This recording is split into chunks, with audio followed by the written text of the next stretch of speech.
La tête, ça part, c'est comme ça, il a dit comme ça. Là. Change.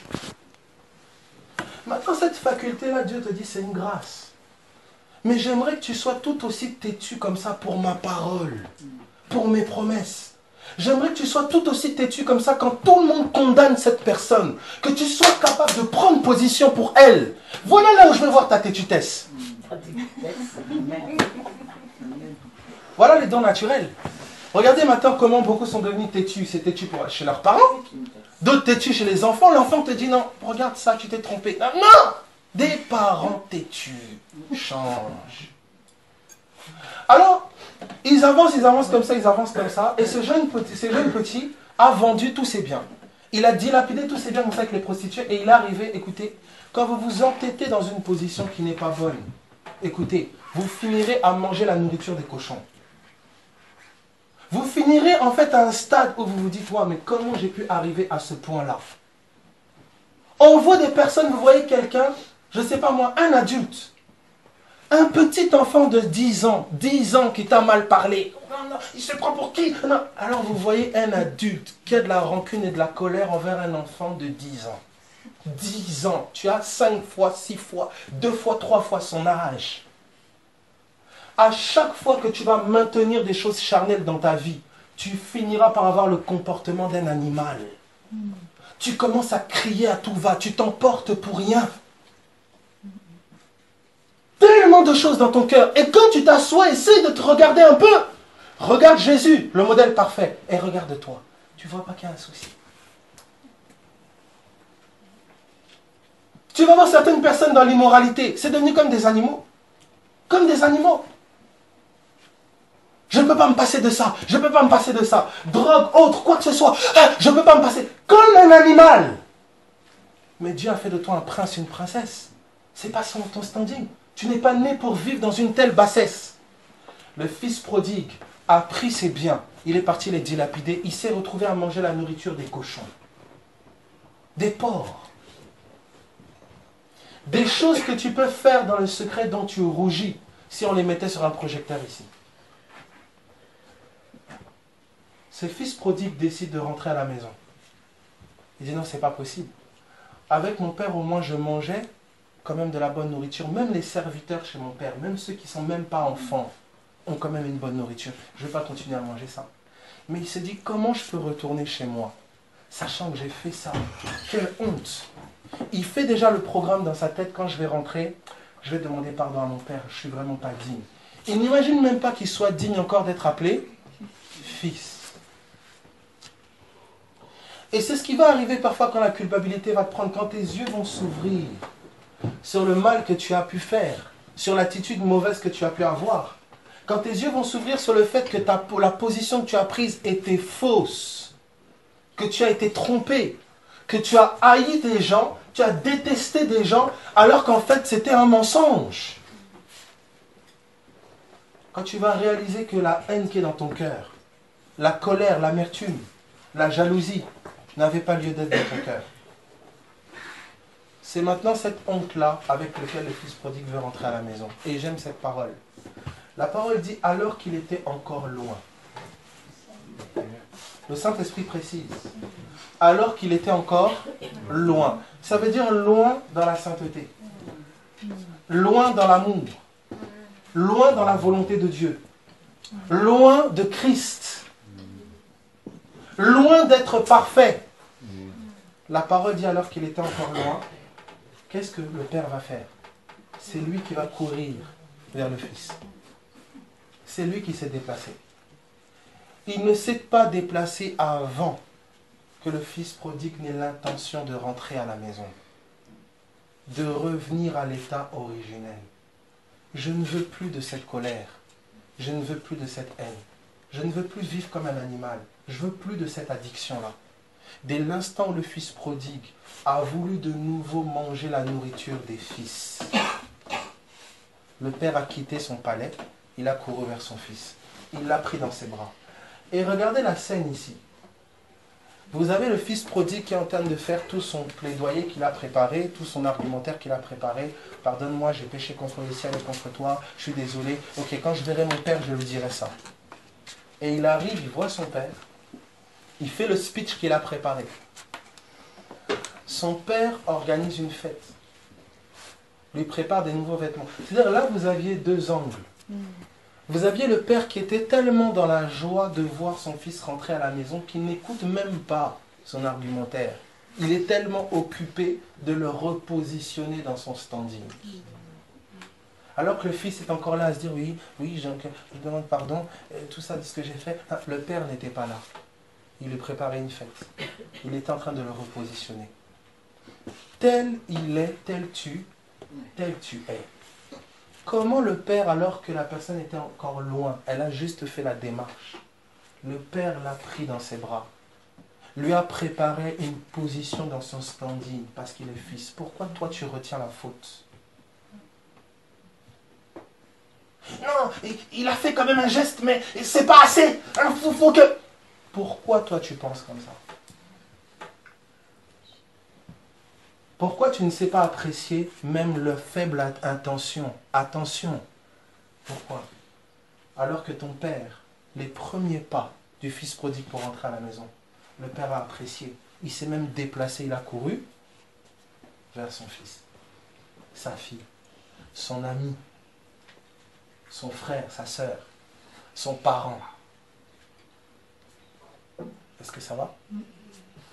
Alors, quand le fils prodigue va rentrer à la maison, il va se passer deux choses. Ses vêtements sont changés. Une bague, signe de l'alliance, lui est donnée.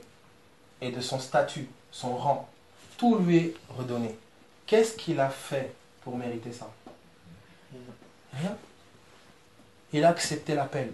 Parfois, tu auras l'impression que là où Dieu te voit et te positionne, tu te dis, c'est pas possible, tu n'arriveras pas à y croire. J'étais avec les prostituées hier, j'étais avec les cochons hier. Comment tu peux me traiter encore comme mon fils? C'est pour ça que je dis toujours, où que tu sois, quelle que soit la noirceur dans laquelle Satan peut t'amener, quelle que soit la noirceur dans laquelle Satan peut t'amener, cours dans les bras de Jésus. Ne fais pas de cinéma à regarder à ce que tu as fait, pas fait. Cours dans les bras de Jésus et laisse-le lui te laver, changer tes vêtements, relever ta tête. Laisse-le lui te redonner la dignité qu'il faut. Laisse-le lui te donner l'amour dont tu as besoin. Aucun homme ne pourra répondre à l'attention et au désir de ton cœur. Aucun homme n'a cette capacité-là. Aucun. Elle vient de Dieu. C'est lui qui remplit le cœur d'un homme. C'est lui qui met la plénitude dans le cœur d'un homme. Est-ce que ça va? Quand le fils prodigue est rentré à la maison, il y avait une autre catégorie de personnes. C'est le grand frère, qui lui n'avait jamais fauté. Il n'avait jamais fait quelque chose de mauvais. Et ce grand frère-là, qu'est-ce qu'il va ressentir dans son cœur? De la colère, de la jalousie. Parce qu'il dit, c'est pas possible. Moi, j'ai toujours été fidèle, j'ai toujours travaillé dans le champ, j'ai toujours fait les choses comme il faut, j'ai toujours été carré. Mais c'est injuste. Comment lui vient d'arriver, et déjà il y a telle chose, telle chose, telle chose. C'est pas juste. C'est ce que le fils, c'est ce que cet enfant-là a ressenti. Mais qu'est-ce qui s'est passé quand le père l'approche? Il lui dit, mais attends, ton frère était mort. Il est revenu à la vie. Au lieu de te réjouir de la vie qui est manifestée dans quelqu'un qui était mort, tu regardes à toi. Sache apprécier ce que Dieu fait dans la vie des gens. Sache l'apprécier. Parce que c'est le cœur de ton père qui se réjouit. Et il lui dit ceci. Il lui dit, mais tu sais pas que ce qui est à moi est à toi. Il pensait tellement que ce qu'il devait avoir de Dieu, il devait le mériter. Il était tellement obsédé par il faut bien faire. Et je rencontre de plus en plus de personnes qui ont du mal avec ça. Du mal à comprendre que ce que Dieu fait, il le fait par grâce. Souvent les personnes qui ont grandi de manière très intègre, très droite, etc., qui ont beaucoup de mal avec ça. Ce que Dieu fait, il le fait par grâce. Tu peux faire toutes les choses comme il faut, nickel, irréprochable. C'est pas ça qui fait bouger Dieu. C'est ça, c'est sa grâce. Grâce qui est conséquence de son amour. Vous comprenez quand il dit il fait grâce aux humbles. Celui souvent qui a fait les choses comme il faut, carré, etc., l'orgueil souvent a son cœur. Intérieurement, il se pense au-dessus de l'autre. C'est comme ça qu'il va juger injuste que quelqu'un qui est inférieur en capacité ou quoi que ce soit puisse être gracié. Dans son cœur, il va juger ça injuste. C'est ce que vous avez vu avec Caïn et Abel. Le cœur qui pense qu'il mérite est orgueilleux.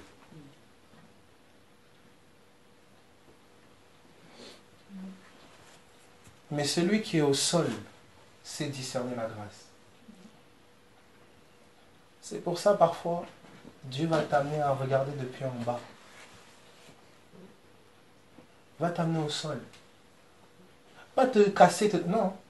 Il va t'amener dans un regard nouveau. Tu fais les choses comme il faut, carré, tout. Je sais pas, j'ai appliqué la méthode 2, 3, 15.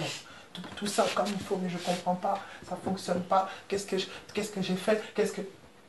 Dieu te dit, apprends à me faire confiance. Vous allez découvrir pour ce que je suis en train de dire là, vous allez commencer à voir bouger les choses. Vous allez même faire encore moins. Ou quasi rien, pour pas dire rien. Est-ce que ça va? C'est pour le changement de ta vie, le changement de ton cœur. Le changement de ton cœur ne viendra jamais parce que tu as appliqué méthode 15, méthode 17, méthode non. Le changement commence quand tu commences à reconnaître que tu ne peux pas changer par toi-même.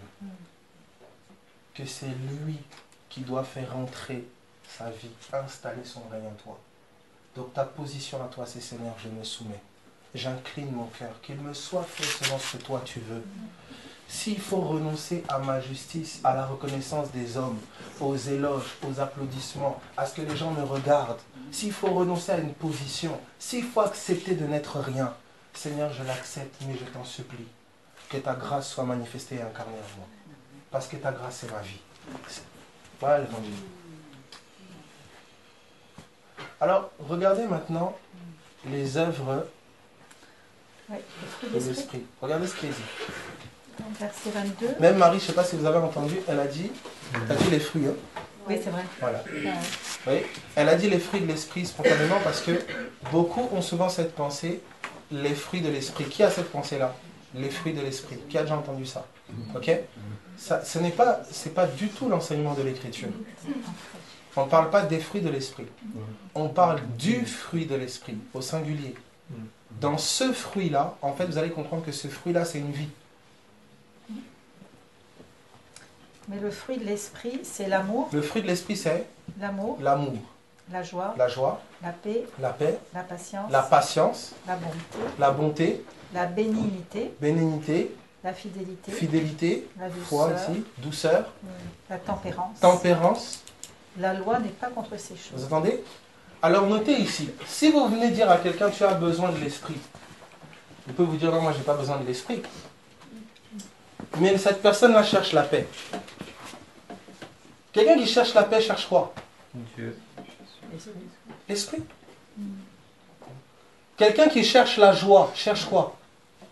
L'esprit. Quelqu'un qui cherche la fidélité à Dieu. Je vais être fidèle à Dieu. Le mot fidélité là c'est aussi foi. Tu vois qu'au niveau de la fidélité, il y a un hic. Mais tu es en train de chercher l'esprit. Non, vous pourrez lire ici. Mais le fruit de l'esprit. Le fruit de l'esprit, c'est l'amour. C'est l'amour. Donc le manque d'amour, c'est un manque d'esprit. Je ne vais pas chercher le manque d'amour chez quelqu'un. C'est l'esprit qui déverse dans mon cœur l'amour nécessaire. Et vous savez que l'amour n'est pas patient, il supporte tout, il excuse, tout, il croit, tout, il ne se réjouit pas de la malhonnêteté, il se réjouit de la vérité. L'amour ne s'irrite pas. Donc quand je cherche l'amour, je cherche l'esprit. Regardez la suite, regardez ce qu'il dit. Je reprends l'amour. Donc l'amour, la paix. La paix.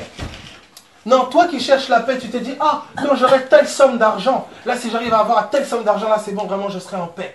Ou bien quand telle situation va se régler, là vraiment j'aurai la paix. C'est pas possible, vous ne pouvez pas me donner. Écoute-moi, ta paix là est éphémère. La paix véritable est cette paix-là qui, au milieu de la tempête, comme Jésus, peut dormir. La paix véritable est la paix qui ne dépend pas des circonstances ni des gens. Si c'est les gens qui définissent ta paix, si c'est les circonstances qui définissent ta paix, tu n'as pas connu la vraie paix. La vraie paix est d'en haut. Regarde là, c'est Jésus. Trahi par les siens, rejeté, amené sur une croix, il n'a cessé d'être en paix. Il est le prince de paix. Mais de quelle paix tu parles? Alors beaucoup de personnes sont parfois tourmentées. Hein. D'autres ont cherché la paix avec des drogues. D'autres ont cherché la paix avec... Ah, je vais me détendre, je vais aller dans un environnement, il y a la mer et tout ça, il y a les nuages, un peu paisible et tout ça. Et puis ton truc là, il reste le temps des nuages, le temps de la mer. Non. Cherche à rencontrer cette vraie paix qui est au milieu de la mer, nuages, forêt, tension, guerre. Cette paix elle demeure dans ton cœur. Elle est stable, elle est posée. Parce que cette paix est une personne. Tu prends des airs paisibles, tu parles en ralenti. Oui, mes amis, avec des grands gestes. Je vous aime. Et puis on dirait que tu es en paix. Et puis on te pique un peu. C'est pas la paix, ça. C'est pas la paix. La paix n'est pas dans l'apparence, elle est dans le cœur. Est-ce que ça va? Celui qui cherche la paix cherche quoi? L'esprit. Quand tu commences à voir que ta paix intérieure est troublée, va checker ta communion avec l'esprit. Commence pas à faire des programmes, non, je vais aller, je sais pas où. Non. Check ta communion avec l'esprit. Si tu dois aller quelque part, que ce soit pour vivre une communion autre avec l'esprit. Pas en pensant que les arbres vont te donner la paix. Est-ce que ça va? Regardez la suite. La patience. La patience. Ah, ça c'est un truc terrible ici. La patience vient d'où? De l'esprit. Check un peu ta patience. Exemple. Noé a construit l'arche pendant 120 ans. Il a attendu la promesse. Abraham a attendu son fils pendant 25 ans. Non. 25. Toi, c'est quelques mois. Non, essaie un peu de checker. Hein. Quelques mois. C'est pas 5 ans. Tu pries pour le changement de quelqu'un, tu aspires à ce que cette personne soit changée. Ça fait pas 2 ans. 2 ans, mais c'est pas. 1 an. Tu es dans une impatience chronique, profonde, poussée. Et puis pour toi, c'est normal. Alors qu'il est dit à la fois, ajouter là, la patience. Elle vient d'où? De l'esprit. Quand tu es dans l'impatience, tu es dans la chair. Tu as un problème de patience. Ton cœur est... L'impatience, hein, ça rend un cœur... Quick. Moi, j'ai un peu des fois des symptômes. Seigneur, que Dieu nous aide. L'impatience. Alors, regardez ce qui est dit ici. La patience est un fruit... Ça vient d'où? Du fruit de l'esprit. Quand tu sens qu'il y a une promesse qui a été faite, tu es dans l'attente de quelque chose. Ta patience prend un coup. D'accord? Écoute, va checker ta communion. Quand tu commences à voir que tu es sous pression, ça doit être vite. La réussite. Quoi que ce soit. Hein. Il faut vite. L'impatience, elle peut venir à cause de plein d'éléments. Pression sociale, pression familiale, pression des gens. Ça peut venir sous plein d'éléments. La patience d'en haut est stable. Donc l'impatience, regardez ceci. Qui peut prendre Exode chapitre 13? Tu peux regarder le fruit de l'esprit, Exode 13. Je vais vous montrer juste où ça peut aller. Exode. La patience. Sois patient avec tes proches. Tu as dit quelque chose, tu veux la transformation demain. C'est pas comme ça. Dieu a été patient avec toi. Souviens-toi de la patience que Dieu a pris envers toi. Souviens-toi du temps que Dieu a pris avec toi. Souviens-toi du temps qu'il a pris pour que tu comprennes, pour que tu saisisses, après des années, pourquoi Dieu a été patient envers toi, tu es impatient envers l'autre. Non? Regardez la suite, Exode, chapitre, je pense que c'est le chapitre 13, si je ne me trompe pas. Alors, tac, tac, tac. La dure servitude et l'impatience. Alors, attendez, où je suis? Alors, tac, tac, tac. Non, je pense que c'est plus haut. Moïse en a là. Si c'est au verset 3, non? C'est 6, c'est ça? Vous êtes sortis d'Égypte de la maison de sa... Ah non. Non. Alors, attends. Je ferai entrer Yana, l'Éternel Yana, Moïse répondit Yana, et tata. Tac, tac, tac. C'est pourquoi les enfants d'Israël. Ça dit l'impatience et la dure servitude les empêchèrent d'écouter Moïse. Si quelqu'un là, c'est que soit vers le 6 ou le 4 ou le 3. C'est plus long, je crois. C'est plus long, hein? C'est pas 30. Non, non, non. Ah, je ne trouve pas. Le chemin. Si quelqu'un là, en tout cas.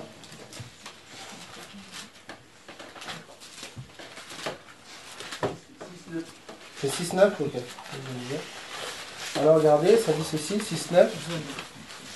Verset 8, le verset 8.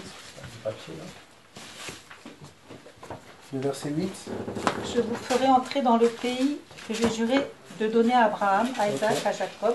Je vous le donnerai en possession dans l'Éternel. Vous entendez la promesse? Je vous ferai entrer dans le pays. Souviens-toi de ce que le Seigneur t'a promis. Toutes les promesses en Christ sont oui et amen. Ça va? Regardez maintenant la suite. Donc note toutes les promesses. Hein. Je te dis que ce que j'ai commencé en toi, je vais l'achever. Je t'ai dit que je formerai ma vie en toi. Je t'ai dit que toi et toute ta famille, vous me servirez. Je t'ai dit que tout ce que... Écoute, commence à faire la liste. Regardez maintenant ce qu'on dit ici. Ainsi parla Moïse aux enfants d'Israël. Donc Moïse va rapporter ce message aux enfants d'Israël. Regardez la réponse. Mais l'angoisse et la dure servitude. Mais l'angoisse et la dure servitude. Le mot angoisse, là, certains ont impatience. Quelqu'un qui est impatient est synonyme de quelqu'un qui est angoissé. Regardez quelqu'un d'angoissé, c'est terrible. Donc il y a des angoisses des fois. L'impatience flirte avec l'angoisse. Et je vous montrerai que la patience flirte avec l'humilité. Il est dit de Moïse que c'était l'homme le plus patient de toute la terre. Moïse. Dieu te promet quelque chose dans le temps de patience. Forme-toi. C'est là que ton cœur est formé. C'est là que ton identité est façonnée. Et généralement, les nouveaux convertis, ils veulent tous quick. Tout quick. 1 mois de conversion, 1 an, 2 ans, pas 5 ans. Mais c'est la fin déjà, tout le monde va tous mourir. Qu'est-ce qui s'est passé? Eh bien non, il y a encore ça, j'en ai marre. Ça fait combien de temps? Ouais, ça fait quelques mois. Oh. Vous comprenez? Écoutez, vous êtes rentré dans une course de fond. Un marathon. Tu introduis des choses quelque part, je sais pas moi, des documents, des démarches, tout ça, machin, ça retarde. Ça... Ah non, c'est la fin, tu commences à te déprimer, tu es dans des états de stress permanent. C'est l'impatience. L'impatience vient d'où? De l'esprit. Donc comme vous voyez... La patience, pardon. Oh là, merci Seigneur. Alors, heureusement qu'il y a des gens qui écoutent, tout le monde. Merci Jésus. On n'a pas entendu le blanc. Ça c'est bon ça. Vous savez pourquoi je bénis Dieu? Parce que il y a le sentiment de plus en plus, et je bénis Dieu parce qu'il y a le sentiment de plus en plus, il n'y a pas de l'église, hein, d'un corps de Christ. Il n'y a pas de bâtiment, il n'y a pas de machin. Et ce qui est fort, c'est que je bénis Dieu parce que qui que ce soit qui peut se mettre debout et parler, quand c'est pas Jésus, quand c'est pas, on voit les gros yeux qui sortent, des blancs, des machins, c'est très très bon. Gloire à Dieu. Quand on voit aujourd'hui, sincèrement, beaucoup qui se lèvent, qui disent des choses, mais... Et puis, voilà, c'est terrible. Et c'est pour ça que ça c'est votre capacité à juger, à discerner. Vous êtes responsable de ce que vous entendez. Donc, là, je sais la parenthèse. Alors, la patience, ça vient de l'esprit. Donc, tu as des problèmes d'impatience, check ta communion avec l'esprit. Donc tu veux avoir une idée, Abel, comment je peux savoir que j'ai un problème d'impatience, tout ça, parce que moi je me trouve super patient, je suis une femme extrêmement patiente, tu ne peux pas savoir, je suis un homme vraiment, ma patience elle sort, tellement que je suis patient, ça sort par les cheveux, tout ça. Ok, va voir Noé. Va faire un tour chez Noé, quand tu es là, c'est bon. Oui, t'es chaud. 120 ans la construction de l'arche. Va voir même Jacob. 7 ans il travaille, il a Léa. On lui ajoute 7 ans pour Rachel. L'amour véritable est patient. Il ne craint pas d'attendre. Un amour quick de quelques mois. Jacob, 7, ça fait combien? 14 ans, tranquille. Oh, il y en a peut-être qui grésillent un peu là. Ça va pour tout le monde? Posez. Parce que l'amour véritable est impatient. Il n'est pas dans l'urgence, il n'est pas pressé.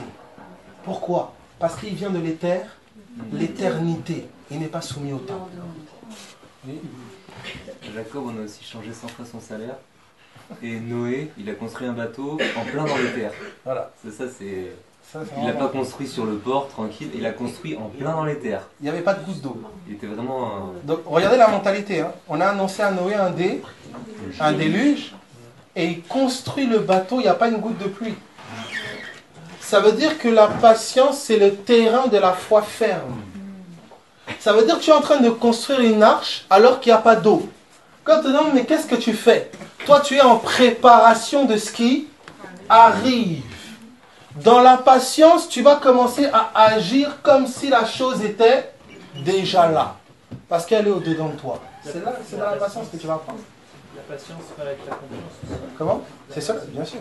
Bien sûr. Foi, patience est lié. Ça va?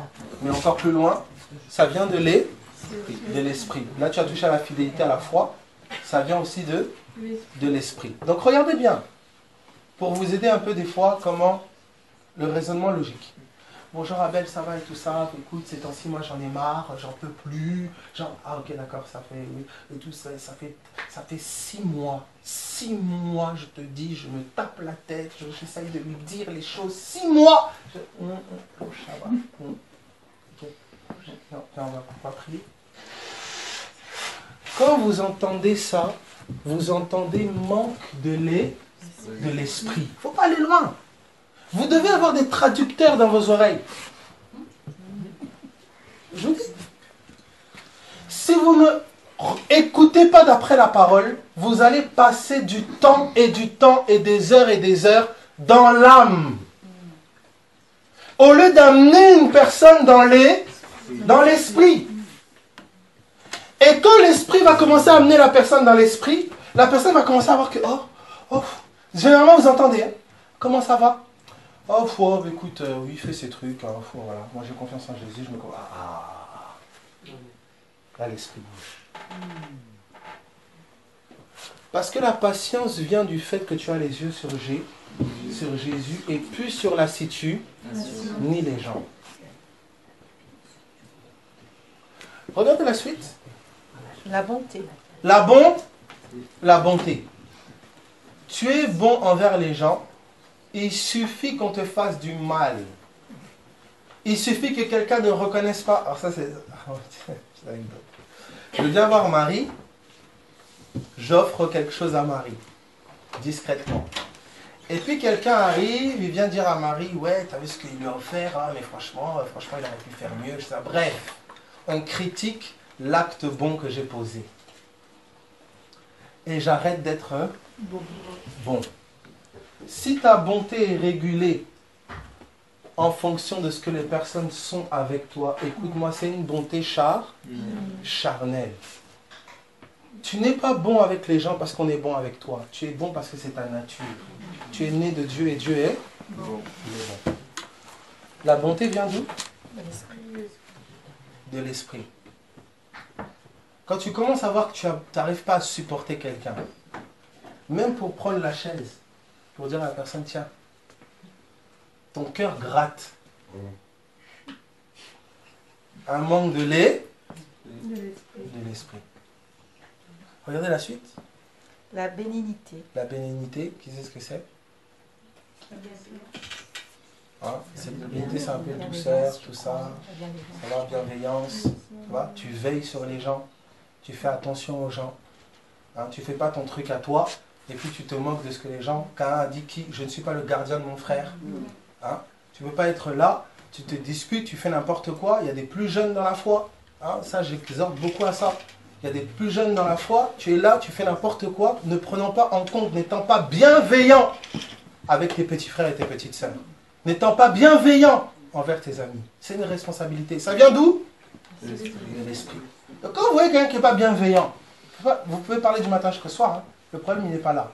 C'est l'esprit. Donc tu ne peux pas me dire que je manifeste un manque cruel, profond de tout ça, et je dis, ouais, moi, tous les jours, je suis avec l'esprit. Vraiment, je pète l'esprit. Tu mens. Non, mes amis, il faut être pragmatique.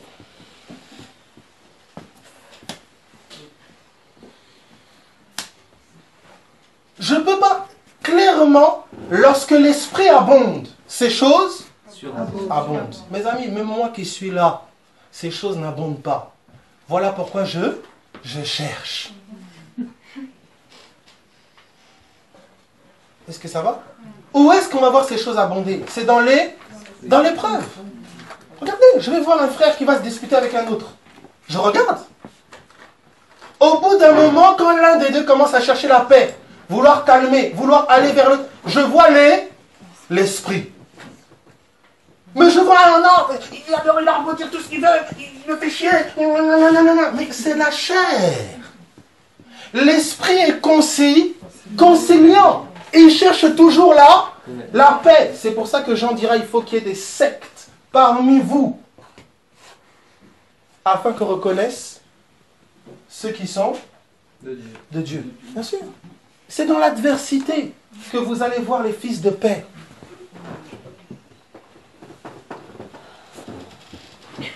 Est-ce que ça va? Je termine là. La fidélité. La fidélité. Vous voyez? Vous avez des personnes, parfois c'est pas facile, hein? Vous avez des personnes qui essayent d'être fidèles. Ils n'y arrivent pas. Vous allez voir un homme, tout ça, qui n'arrête pas de rêver de femmes, il voit des femmes, quand il voit une femme, il n'en peut plus. De l'autre côté, la femme, elle essaie d'être fidèle. Il suffit d'un peu d'intention d'un homme. Il y a des gens qui essayent d'être fidèles. Ils y arrivent pas. Même fidélité en parole, en acte. Vous voyez, vis-à-vis de Dieu. Mais la fidélité vient d'où? C'est pour ça que le mot fidélité, là, c'est aussi foi. Dans la notion de fidélité, il y a une notion de confiance. Ça vient d'où? De l'esprit. Quand je vois quelqu'un dire, non, j'ai dit au Seigneur que je vais faire maintenant comme ça, je serai comme ça, mais tout ça, je n'arrive pas à être fidèle à Dieu. Quand tu entends ça, tu entends manque esprit. C'est pas plus. Voilà. Regardez la suite. Je vais terminer sur comment maintenant je saisis l'esprit en question. Parce qu'on a dit manque d'esprit. Ok. Comment on saisit l'esprit? Regardez la suite. Donc la douceur. La douceur. Là vraiment, Seigneur Dieu. Aide-nous. La tempérance. La tempérance. La loi n'est pas contre ces choses. Vous entendez? Douceur, tempérance. Quelqu'un de trop brutal. Non, est-ce que tu parles? Il dit, ça va? Non, ça c'est vraiment, je prends un exemple vraiment sur mes amis, tout ça. Vous avez vraiment une naturelle bienveillance. Si tu cries tous les jours, c'est une brutalité chronique. Il manque de l'esprit. Parfois même une relation. Des gens en couple, tout ça, mais vous voyez de la brutalité. On dit douceur et tempérance, maîtrise de soi, la tempérance. Tout ça, ça vient d'où? Ça vient de l'esprit. Et pourquoi il dit la loi n'est pas... Pourquoi il fait suivre directement... Parce qu'il s'adresse aux Galates, tu vois, il s'adresse aux Galates, il est toujours dans un contexte. Galates 4, il explique loi, Agar, Sarah. Il est toujours là. Donc en fait, il leur dit, voilà. En fait, il leur dit, voilà les œuvres de la chair, mais le fruit de l'esprit, c'est quoi? C'est ça. Et en fait, la loi, elle n'est pas contre ces choses, tu vois. Ouais. Est-ce qu'il y a des gens aussi qui peuvent manifester la patience, tu sais, qui sont pas en Christ? La Des gens qui patience, manifestent, ok. tu sais, quelque chose. Exactement. Tu auras toujours des personnes qui, par rapport à leur âme, parce que notre âme, elle est d'essence divine. D'accord. La caractéristique de ce qui vient de l'esprit, c'est qu'au milieu de l'adversité, au milieu des combats, au milieu de machin, etc., ça va démontrer. C'est comme Moïse, par exemple. Quand il transforme le serpent, Pharaon en face, bâton aussi en serpent. Donc la chose s'est faite. La différence, c'est que le serpent de Moïse était plus fort que le serpent. C'est ça. En fait, l'image que vous pouvez voir, c'est que un homme est comme un ventilateur. Vous voyez, quand un ventilateur, vous le débranchez de l'électricité, est-ce qu'il continue à tourner? Si. Il continue à tourner et à un moment, il s'arrête. Vous voyez? La vie de tout homme est comme un ventilateur qui a été débranché. Comme une branche Oui. coupée. C'est cela. Donc ça va tourner, mais il suffit d'un obstacle un peu trop fort, ou il suffit du temps, tout simplement. Vous allez voir que ça s'arrête. La vie s'arrête. Mais qu'est-ce qui se passe quand il y a connexion avec Christ? Le ministère de la réconciliation, Paul dit, c'est que la prise est de nouveau, elle est branchée. Ça, quand vous voyez des sens déjà naturels, vous allez voir dans l'homme des soupçons parfois de patience. Un homme sans Dieu, de la patience, de l'amour, de la douceur, vous allez voir ces choses. Mais elles seront limitées à certaines circonstances, certains cadres, etc. etc. Vous voyez? Mais la notion de l'esprit, c'est que c'est illimité. Surtout pour les autres aussi. Vous voyez? Est-ce que ça va? Ça, non. Alors, Surtout pour les autres. d'accord, pour les autres et pour le Seigneur. Alors, ici maintenant la question qui est posée, c'est celle-ci. Comment je saisis l'esprit? Puisqu'on me dit là que tout vient de l'esprit. Si tu ne sais pas maintenant saisir l'esprit, je dis esprit, comment on fait? Alors tu as des personnes qui vont fermer les yeux, ils vont se concentrer, ils vont faire des exercices de respiration au esprit. Il y en a qui vont, je ne sais pas moi, comment? De manière pragmatique, pratique. Je disais tout à l'heure, esprit égale inspiration. Regardez, je vois ici mon frère. Je marche dans la rue, il me bouscule. C'est pas la bousculade qui m'énerve. C'est pas la bousculade. C'est l'inspiration qui va venir me parler après la bousculade. C'est l'esprit. L'esprit va commencer à me dire, bousculade c'est pousser. Pousser. Alors, l'esprit va commencer à me dire, mais attends, il t'a pas vu? Il se prend pour qui? Attends, mais il fait exprès ou quoi? Tu cherches? Vous voyez les gens en voiture, hein? Ah ça, en voiture, là, cet esprit-là, il fonctionne bien. Il sait pas conduire, tout ça, machin. C'est en fait, tu commences à être... En fait, c'est une inspiration qui vient se glisser et qui te parle.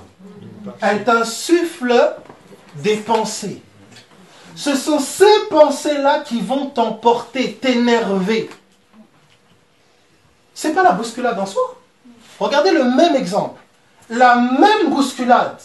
Mais quand vous vous retournez, vous constatez qu'il est aveugle. Ouais. Qu'est-ce qui va se passer en vous? Une autre inspiration va venir. Ah, le pauvre. Ah, il est aveugle.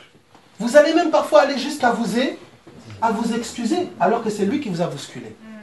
Donc le problème n'est pas la bousculade. Le problème, c'est quel est l'esprit qui t'anime quand on te bouscule. Il est là le souci. Quand vous voyez quelqu'un animé d'un esprit, par exemple, de colère, ou stress, ou peur, tout lui fait peur. Vous allez dire à la personne, allez, je vais prendre un esprit de paranoïa. Ça va? Ou de jalousie. Vous allez voir quelqu'un, tout le monde est normal. Il arrive à bonjour. Et puis il suffit que mon frère Mallory regardait un peu à gauche, il n'a pas entendu quand je lui ai dit bonjour. J'ai dit bonjour, il n'a pas répondu. Ah, bonjour. Là, il me répond. Ah, mais tu trouves pas bizarre, frère Mallory là? Non, mais moi je sens pas que. Ouais. Bon, il y a un petit. Alors que... Oui. Et il suffit que cet esprit-là, parce que souvent, un esprit va me connecter à des personnes qui sont sous la même influence. C'est comme ça que quand on vous parle d'esprit de parti, là. C'est ça. Donc la même influence maintenant, ben, ah oui, remarquez, tout ça. Maintenant là on est assis, notre sujet de discussion c'est Mallory. Et tu trouves ça normal? Ah ouais, mais tout ça, bah, oui, t'as pas dit bonjour. Ah oui, moi le 2 décembre 1900, moi aussi il m'avait... Ah bon? Mais on va broyer les noirs. Voilà. En 10 ans, il y a 10 ans, Mallory ici il m'avait pas dit bonjour. Moi c'est hier. Ah bon? Personne n'a remarqué que ça s'est passé 2 fois en 10 ans. Et Jean-Yves. Ils sont en train de parler de deux événements. Jean-Yves, ça fait 3 ans. Voilà. Vous voyez? Et donc, je peux commencer là à m'étaler sous la même inspiration. Alors qu'une autre inspiration va venir à dire, mais ah, peut-être qu'il n'était pas concentré, peut-être qu'il était concentré ailleurs, ah, peut-être qu'il n'a pas fait attention. Alors là, je vais, l'amour ne soupçonne pas le mal. Donc là, je vais insister. Ah, Mallory, la dernière fois et tout ça. Ah non, quoi, j'ai même pas fait attention. Ah. Il va finir ça. Vous voyez comment une inspiration peut dominer ta vie, dominer ton cœur? Tu vas interpréter ce que quelqu'un fait sous une inspiration. Oh, la personne m'a regardé comme ça. Combien parfois une inspiration comme ça peut saisir parfois des parents? Moi j'ai cru pendant longtemps que mon père ne m'aimait pas. Une inspiration peut saisir un enfant. Mère, tu es stressé, tu es ailleurs un peu occupé. Il te montre un dessin. Oui, tu montrer ça après. L'esprit vient. Tu vois, maman ne t'aime pas. T'as vu? Et puis l'esprit après comme ça, il est malin. Il amène aussi l'enfant vers quelqu'un d'autre. Quand l'enfant montre le dessin, waouh, c'est magnifique. C'est comme ça. Quand un esprit vient détruire dans un foyer, il va pousser les gens à l'extérieur. C'est une stratégie démoniaque. Vous allez voir dans un foyer, couple ou autre, c'est ainsi. Tension à l'intérieur, on trouve des fausses réponses à l'extérieur, pensant que l'herbe est plus verte. Est-ce que ça va? Tout ça, c'est des esprits, c'est des actions spirituelles. C'est des inspirations qui nous animent. Oui. Et si ils essaient de séparer comme ça, juste par exemple, enfin, par exemple, ça m'est arrivé moi avec ma maman ou quoi, qu'ils essaient de séparer avec des gens à l'extérieur, est-ce que c'est parce qu'ils savent que si jamais il y a l'unité, ça va... Oui, bien sûr, évidemment. Est-ce que tu penses que, comment est-ce qu'ils savent? Enfin, comment est-ce qu'ils ciblent les cœurs? Ils sont... Oui, ok. Tu vois? Alors, il faut savoir que, vous voyez un mentaliste, qui a déjà sait ce que c'est un mentaliste? Il est capable de vous étudier, vos comportements, vos agissements. Vous voyez, c'est un être humain, un profiler. Un être humain est capable, par une intelligence un peu plus poussée, il est capable de vous profiler en quelques instants. À combien de plus forte raison un démon qui connaît la race humaine depuis des millénaires? Ouais, c'est répétitif. Vous comprenez? Donc un esprit sait, il connaît ta mère, ta grand-mère, tante Gertrude. Il connaît. Donc il sait que là, le comportement qu'elle est en train de manifester, ses failles par rapport à ça, ça vient de tante Gertrude. Parfois on le remarque, hein. Oh, c'est le portrait craché de Tati. On remarque ça? Mais le portrait craché de Tati, c'est aussi dans le sang. Parfois vous avez vu dans des familles, des enfants qui reproduisent parfois presque la même vie, quasi à l'identique. D'un père ou d'une mère ou d'une tante. Les esprits connaissent nos âmes, mais ils ne connaissent pas l'esprit. C'est pour ça qu'en Christ, ils sont complètement déstabilisés quand tu es positionné en Christ. Ils ne te connaissent pas. Vous voyez? À chaque fois que tu es hors, ils savent anticiper sur des années ton comportement et tes agissements. Parce qu'ils connaissent bien ton âme. Satan a reçu pour nourriture la poussière de la terre. C'est pour ça que pour toi, penser et vivre en Christ, c'est vital. Frère, comment je fais concrètement maintenant? Jean 6, 63. Jean 6, 63. Vous allez voir la marche par l'esprit de manière pragmatique. Hein, je termine vraiment sur ces versets, Jean 6, 63. C'est l'esprit qui vivifie. C'est l'esprit qui vivifie. C'est l'esprit qui donne la vie.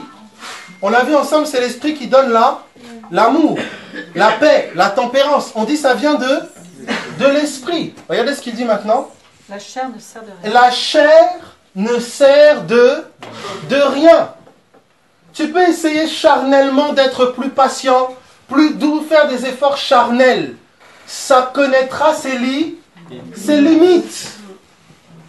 Mais quand ça vient de l'esprit, c'est illimité. Alors mes frères, ok, Jésus me dit, ok, c'est l'esprit qui donne la vie. Cette vie de paix, d'amour, de puissance, de sainteté, de fidélité, cette vie-là, ce fruit-là, c'est lui qui le donne. Ok. La chair ne sert à rien. Ok, j'ai compris que l'homme ne peut rien faire. Ok, je peux pas. Seigneur, mais comment je fais pour saisir l'esprit? Regardez ce qui est dit.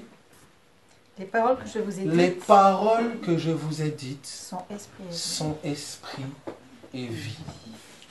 Tu saisis l'esprit en saisissant la parole. Aligne ton cœur avec la pensée de Dieu.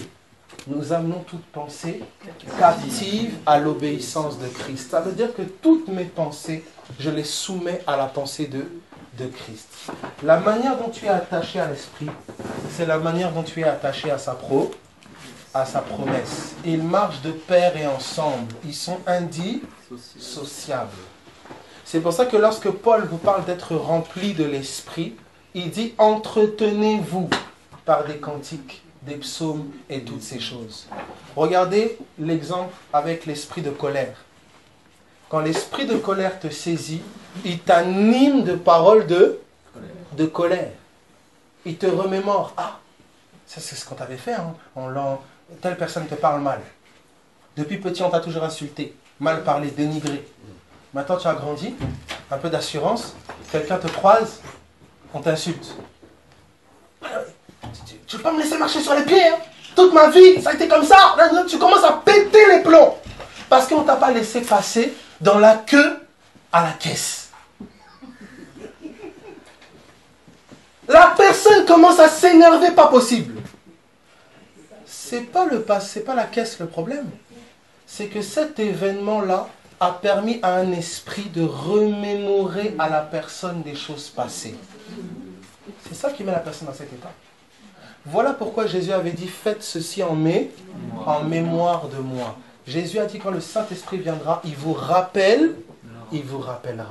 Pareil, tu es avec un ami, vous vous êtes disputés. Soudain, il y a un esprit qui vient te remémorer toutes les choses mauvaises qu'elle a fait. Tu es capable de lister. C'est pas la première fois qu'elle fait ça. Hein. Depuis 1900, tout ça. Déjà là, j'avais laissé passer. Ah, mais là, tu vois que noir soudain. Alors que quand c'était l'amour, ah, tu dis c'est quelqu'un de bien. Et quand on parlait aux gens, ah non, c'est vraiment quelqu'un de super. Quand j'étais dans ça, Les souvenirs sont les fruits de l'inspiration. Quand tu vas mal agir, une inspiration va venir, elle va t'accuser sur toutes les choses mauvaises que tu as faites. Elle va te condamner. Et soudain, c'est comme si ta vie est noire. Tu te sens incapable, tu te sens dépressif. C'est comme si tu n'as jamais rien réussi. L'inspiration va te montrer tous les échecs, toutes les erreurs. Soudain, c'est comme si tu es incapable de quoi que ce soit. Dépression. C'est un esprit. Quand l'Esprit de Dieu va venir, il va te dire, mais regarde qui tu es en moi.